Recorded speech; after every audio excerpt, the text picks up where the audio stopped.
अस्सलाम वालेकुम। अच्छा, आज हम कुछ डॉक्यूमेंट्स हैं जो हमारे क्लाइंट हैं जो कि ओवरसीज़ पाकिस्तानी हैं और दुबई में रहते हैं। आज ये दोनों फाइलें हम थंब सिग्नेचर के लिए डॉक्यूमेंटेशन के लिए दुबई DHL की जा रही हैं। तो उसके लिए मैं सिर्फ डॉक्यूमेंट्स गाइड कर दूं कि इसके किस तरह से इसका प्रोसीजर होता है, इसके थंब सिग्नेचर होते हैं। अच्छा रमीज़, इसमें मैंने तमाम डॉक्यूमेंट्स पे आपको मार्क कर दिए।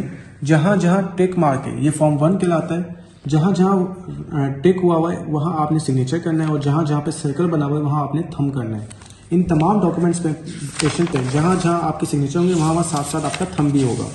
इसी तरह फॉर्म 1 है, फॉर्म 1 पे जहाँ जहाँ ये टिक हुआ हुआ है यहाँ आपने सिग्नेचर करना है और सर्कल के ऊपर आपने थंब करना है। इसी तरह ये सिग्नेचर आ जाएंगे, ये आपके थंब आ जाएंगे और जो आपने थंब करना है वो लेफ्ट थंब करना है। लेडीज़ ऑलवेज राइट, तो लेडीज़ का हमेशा राइट थंब होता है, जेंट्स का हमेशा लेफ्ट थंब होता है। ये आपने सिग्नेचर आ जाएंगे, ये आपका थंब आ जाएगा। इसी तरह ये आपके 1 2 3 सिग्नेचर आ जाएंगे, 1 2 3 आपके थंब आ जाएंगे। ठीक है, ये आपका फॉर्म 1 जब आपका कंप्लीट हो जाएगा उसके बाद जो सेल एग्रीमेंट है उसके ऊपर आपके थंब सिग्नेचर आ जाएंगे, यहाँ सिग्नेचर आ जाएंगे, थंब आ जाएंगे। इसी तरह वेंडर पे आपके थंब सिग्नेचर आ जाएंगे। फिर आपका इंडेमनिटी बॉन्ड फ्रॉम परचेजर पे आपके थंब सिग्नेचर आ जाएंगे।